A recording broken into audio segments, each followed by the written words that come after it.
Hello guys, क्या हाल चाल आप सबके। तो आज हम पढ़ेंगे livestock and poultry management में routine management practices like grooming, washing, dipping, casting, shearing and exercising. Shearing बहुत इंपॉर्टेंट है दोस्तों एग्जाम पॉइंट ऑफ व्यू से। तो शीयरिंग किसे कहते हैं? Shearing is the process, shearing एक प्रक्रिया है of removing wool from sheep. जो हमारी भेड़ है ना, उससे वूल हटाने को ही शीयरिंग कहते हैं, उस प्रक्रिया को ही शीयरिंग कहते हैं। Shearing should be done during warm climate conditions. जो हमारा वातावरण का टेम्परेचर होता है ना, वो जब गर्मी में हो जाता है ना, यानी कि जब गर्मियों के दिन आ जाते हैं ना, तब उनको शीयर किया जाता है भेड़ों को। when sufficient grazing is available। और गर्मियों के दिनों में क्या होता है, ग्रेजिंग होती है ना, जो हरा चारा होता है वो सफिशियंट होता है उनके लिए बाहर। Sharing shouldn't be carried out at a time when the climate is either very hot or cold। Sharing कब नहीं करनी चाहिए? जब टेम्परेचर है ना बाहर का, वो ना तो ज्यादा कोल्ड हो और ना ही ज्यादा हॉट हो। ज्यादा गर्मियों में भी हम शेयरिंग नहीं कर सकते और ज्यादा सर्दियों में भी हम शेयरिंग नहीं कर सकते। Sharing is done with the sharing machine. Sharing कैसे की जाती है? शेयरिंग मशीन से की जाती है। इन इंडिया, भारत में ट्रेडिशनल शीप फार्मर्स, जो ट्रेडिशनल शीप फार्मर्स होते हैं ना, जो नॉर्मल फार्मर्स होते हैं शीप के, यूज हैंड शेयर। वे क्या यूज करते हैं? हैंड शेयर यूज करते हैं। A simple pair of scissors. Hand shears क्या होता है? एक सिंपल पेयर होती है सीजर्स की, यानी कि कैंची होती है एक सिंपल, एंड हैंड क्लिपर, और हैंड क्लिपर होता है। Exercising of animals. एनिमल्स में एक्सरसाइज क्यों होती है? क्या होती है एनिमल्स में एक्सरसाइज क्यों होती है जरूरी?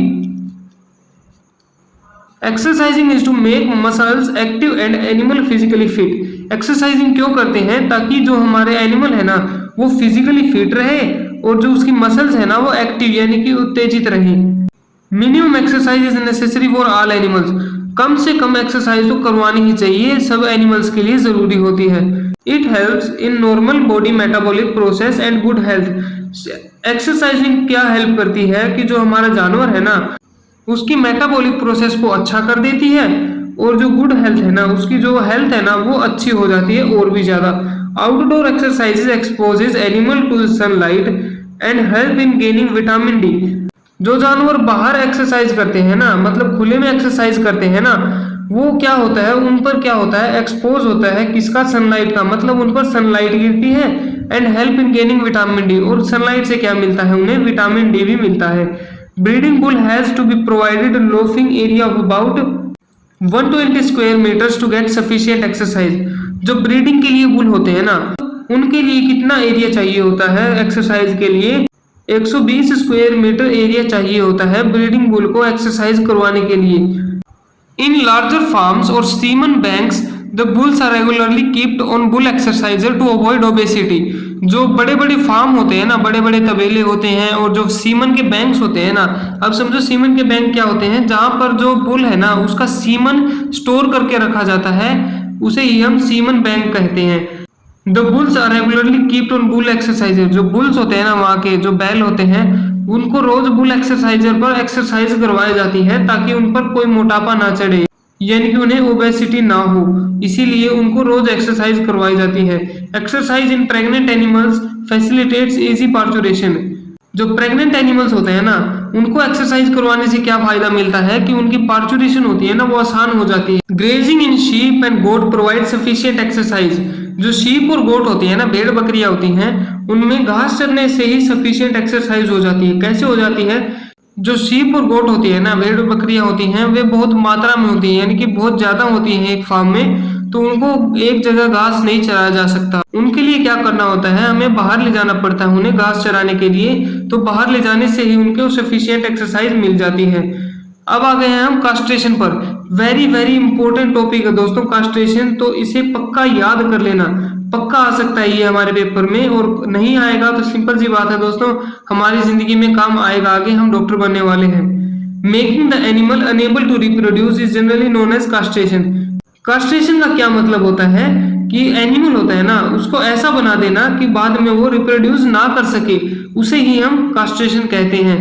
इन इंडिया, भारत में, and other south east Asian countries, और जो other south east Asian countries है ना, bullocks are extensively used for agricultural operations. जो बुलोक्स होते हैं ना, बुलोक्स मतलब कास्ट्रेटेड बुल को ही हम बुलोक्स कहते हैं। तो बुलॉक्स क्या होते हैं, बहुत ज्यादा यूज होते हैं एग्रीकल्चर ऑपरेशन के लिए, मतलब खेती बाड़ी के लिए। Buffalo is particularly valued as draught animal in rice growing areas.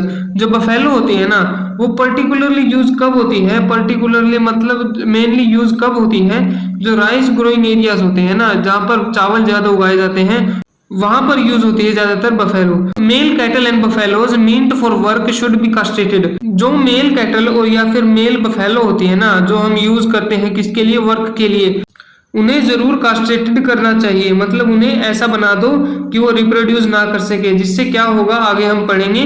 Purpose, castration के पर्पस क्या है, इसके काम क्या है, क्यों करते हैं हम castration? To make the animal docile, जो जानवर है हमारा उसको शुद्ध बना सके, यानी कि उसको शांत बना सके।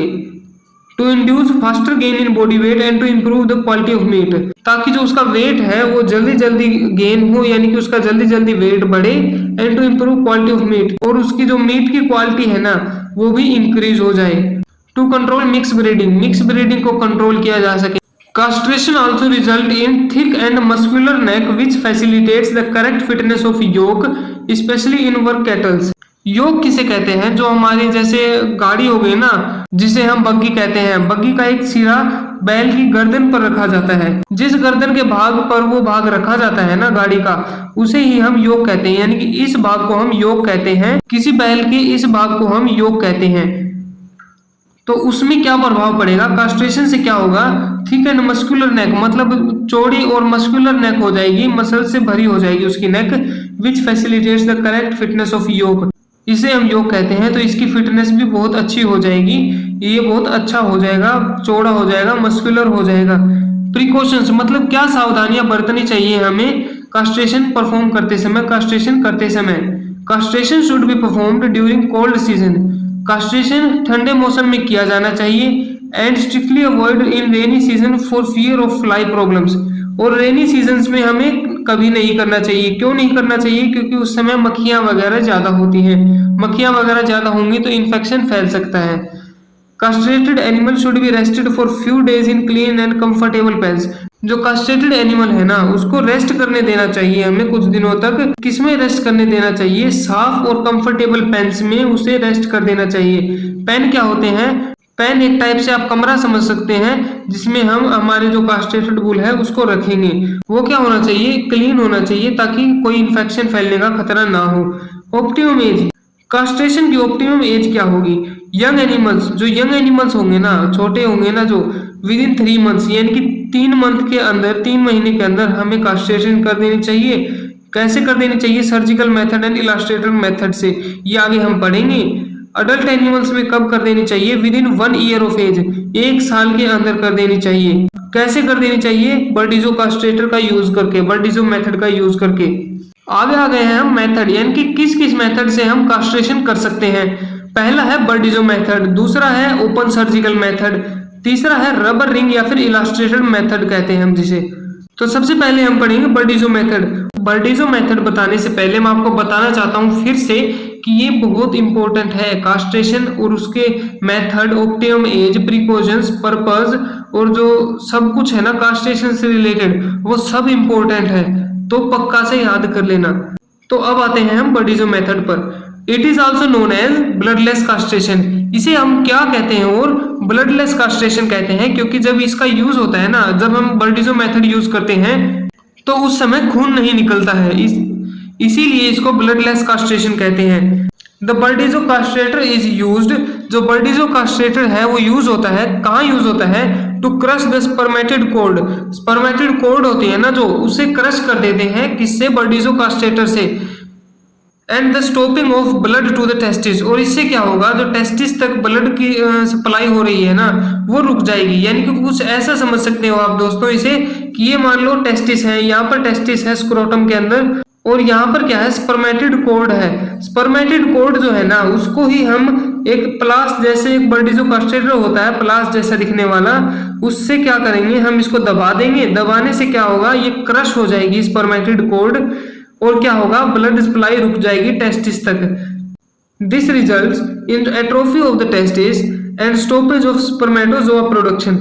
इससे क्या होगा, अगर हम स्पर्मेटिड कोर्ड को क्रश कर देते हैं तो उससे क्या होगा, टेस्टिस की एट्रोफी हो जाएगी, मतलब टेस्टिस है ना, जो ये टेस्टिस है ये सिकुड़ जाएगा।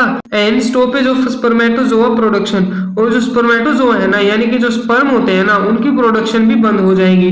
After castration secure the animal, castration के बाद क्या करेंगे हम, एनिमल को एक सिक्योर पेन में रख देंगे, यानी कि एक सिक्योर पेन एक अच्छी जगह पर जो कि अच्छे से वेल वेंटिलेटेड हो और अच्छे से क्लीन हो, वहां पर हमारे जो बुल है वहां पर हमारा जो बुल है जो कि कास्ट्रेटेड है उसे हम रख देंगे।